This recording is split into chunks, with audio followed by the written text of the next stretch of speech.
When you looked at that horrible woman last night, you said, I don't think so. I don't think. She would not be my first choice, that I can tell you.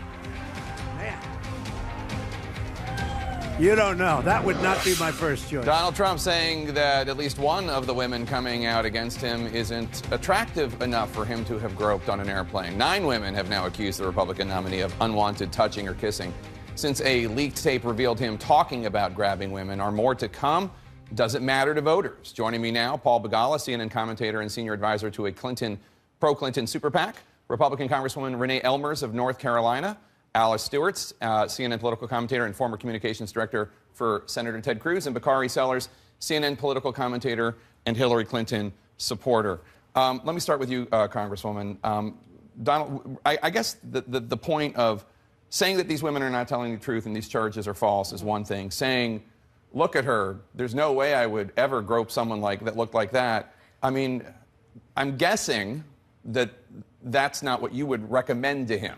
No, absolutely not. And, you know, first I'll just say the issue of groping, when we're talking about this issue, this is sexual assault. So we're accusing a man of sexual assault here. And I'm not going to debate who's telling the truth, but it is a she said, he said situation. What I will say is that just to correct you, I'm sorry. So she said, she said, she said, she said, she said, she said, she said, she said, she said situation. Well, but let's be fair. We have the same situation with the Clintons, both with Bill Clinton, of course, and then of Hillary Clinton defending and attacking those women as well. You know what? Let's move on. If we're going to talk about the issues that affect women in this country, let's talk about the fact that there are 2 million more women who are in poverty today than when Barack Obama took office. 3.5 million more people altogether. Let's talk about the issues that affect women. Let's talk about health care for women. Let's talk about how poverty plays a role in cardiovascular disease, which is the #1 killer of women and is also the most for women of color. Let's talk about the real issues moving forward, and let's move on. I mean, we would like to talk about the real issues moving forward. It's not as if Hillary Clinton began this debate. In fact, if you remember just last week at the Republican debate, you had a quote-unquote press conference where Donald Trump trotted out the alleged accusers of Bill Clinton and sat there and wanted to talk about it. And it's as if we have to believe Bill Clinton's accusers when they say something, but we do not believe the accusers of Donald Trump. That's first. And second, Hillary Clinton, I mean, the audacity of some people to tell Hillary Clinton how she should treat the women with whom her husband cheated with, I think is just beyond the pale. Hillary Clinton's on the ballot, not Bill Clinton.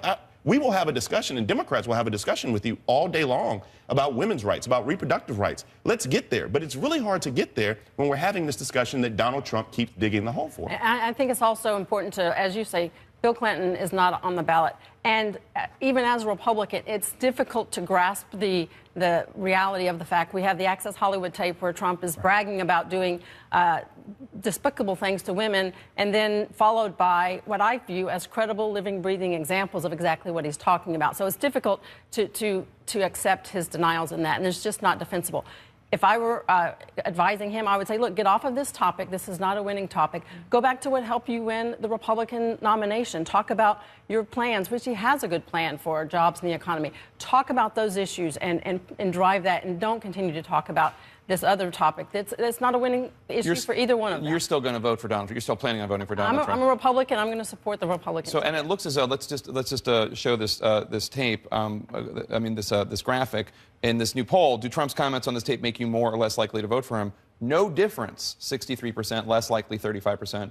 More likely 1%, and no opinion 1%. I guess they pulled Jared Fogle in prison. But what do you what's your reaction to that? It's a couple of things. First, 68%, the same poll. This is the ABC News Washington Post poll. 68% say that in fact they believe that Mr. Trump made unwanted sexual advances. I think for the reason Alice states, the most damning witness here is Donald Trump. Correct. Who said he did these things, and now accounts have come forward with contemporaneous corroboration. But Paul, let me ask you, I mean, the fact is, and there was this piece in the New York Times saying, the first major party women nominee is pretty quiet on this, and one cannot help but conclude that it's because she knows that there are credible charges against her husband. Well, I would say stay tuned. She raised similar issues directly with Donald Trump in the first debate. Correct, she talked about Alicia Machado, which was very different. It wasn't sexual advance, I want to be clear. But he was mocking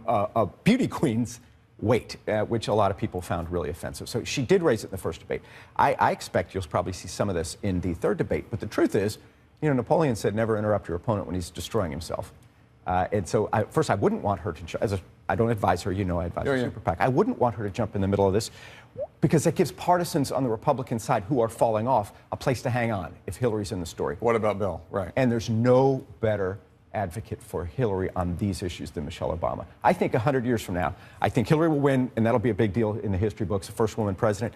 Michelle Obama's speech will be one of the things people study 100 years from now. It was that powerful. And that's far better for Hillary than for her to run around personally and talk about it. Congresswoman, let me just ask you, removing the politics of this for a second. Sure. The issue of sexual assault and the issue of women coming forward, I have been surprised to hear from so many women friends and so many people in my family, yes, this happens all the time.